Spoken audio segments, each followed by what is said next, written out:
Well, with stocks at record highs, are you guys doing anything different as an investor? John, why don't you go? Why don't you take this one first? Yeah. To your point, yeah, stocks are at an all-time high.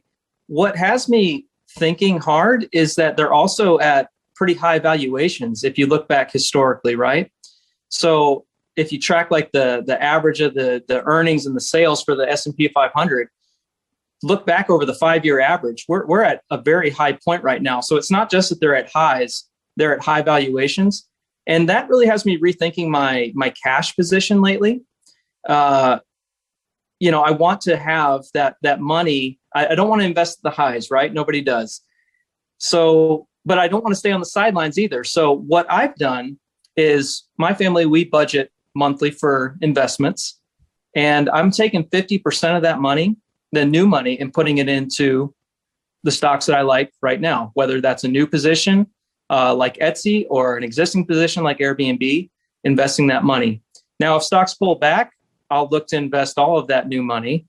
And if we get like an actual crash, then I'll look to take all of the cash off the sidelines. It's just what I've come up with to help my decision making. There's no magic formula, right? It's just how I'm thinking about it right now. Great. The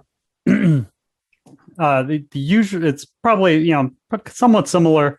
It's kind of the usual for me where you get lots of periods of hand wringing and poring over my stocks and wondering and thinking, doing that kind of rank order exercise. This is where conviction helps, right? But not much in terms of actual action. Lots of talking with fellow investors, lots of hand wringing. On the margins at this point, if I get a new chunk of money, say a company I have gets bought or I sell something, I might push for more value in international names to kind of balance my growth in US centric portfolio. And I probably rebuild some of the dry powder I exhausted completely last year for the most part. But overall, staying the course, buying great companies with great futures and holding for the long term.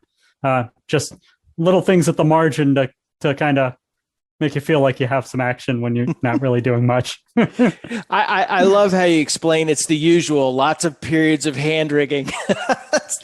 But, I'm very similar to you is, if you buy great companies and, really prioritize, and I only have 19 different individual stocks. So for me, I've really prioritized down to my best ideas.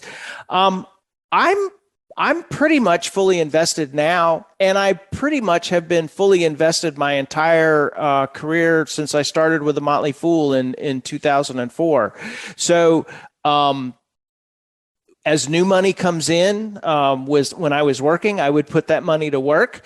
And now that I'm in a kind of a semi-retirement state, I'm still fully invested, have cash, an emergency fund and whatnot on the sideline so that if life happens, we don't have to sell stocks.